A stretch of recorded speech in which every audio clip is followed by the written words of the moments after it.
Hello, everyone. Tonight, just wanted to get on and talk about what I have learned from the conducting intensive at Liberty and how that this course has allowed me to grow both as a musician and a conductor, a teacher, and a leader.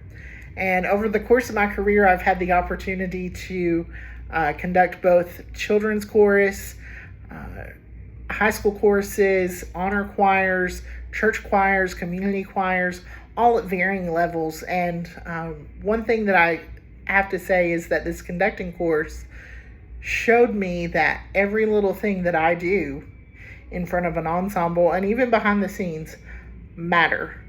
And so we know that conducting is more than just keeping and being a metronome for the ensemble, but it communicates your sound, the style that you want, the energy and the confidence that you want your singers to sing with. And so when that gesture is clear and purposeful, your ensemble has such freedom to make music.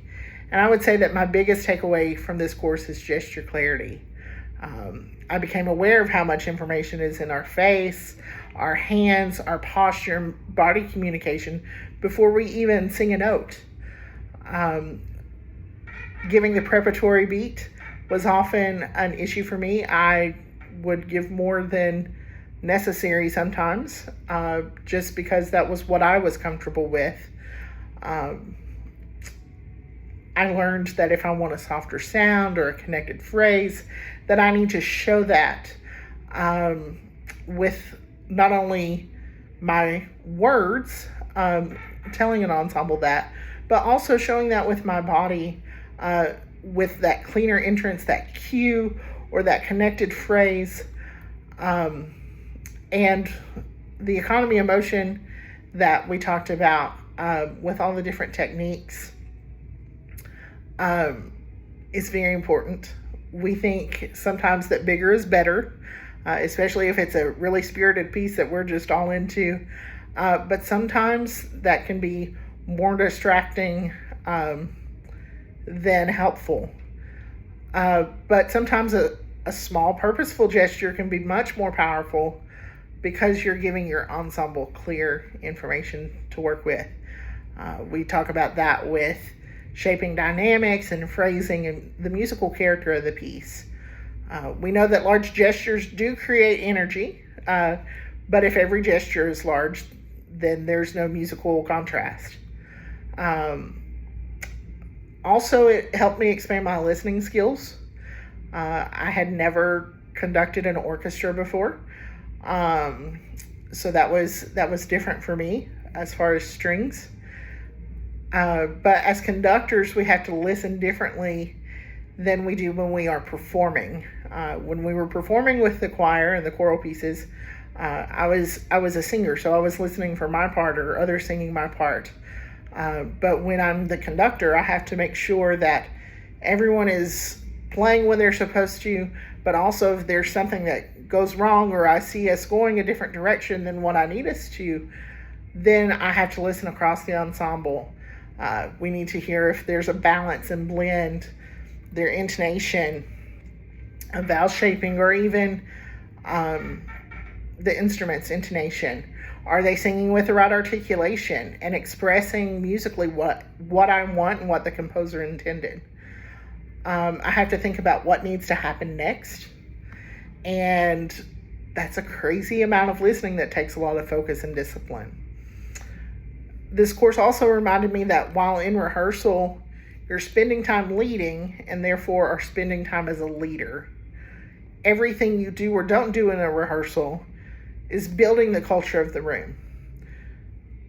In my community choirs, I want to be efficient of my rehearsal time, but I also want them to know that they are improving.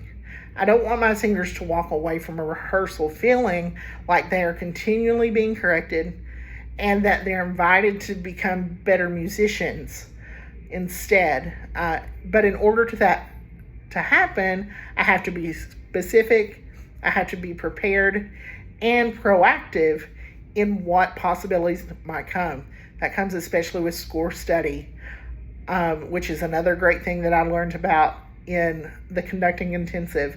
Yes, I had done some of that in my undergrad and while teaching, But Dr. LaRue's method of score study, as in depth as it was very helpful, especially when we're doing larger works, but even small octavos.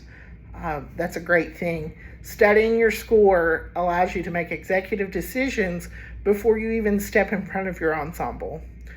You understand the form of the piece and the harmonic direction, entries, trouble spots for your ensemble. If it's a trouble spot for you as a singer, a director, it's probably going to be a struggle spot for your choir and ensemble as well. I was reminded that conducting is technical and relational. It is technical because it provides a clear picture for your ensemble to follow, but it also looks into your musician and your ensembles gaining trust in you and being consistent, being humble when you make a mistake.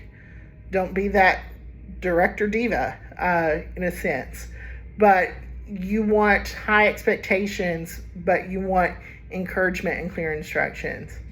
Some of the things that I hope to work on is independence between my hands, especially with cueing, things of that nature that can be an issue.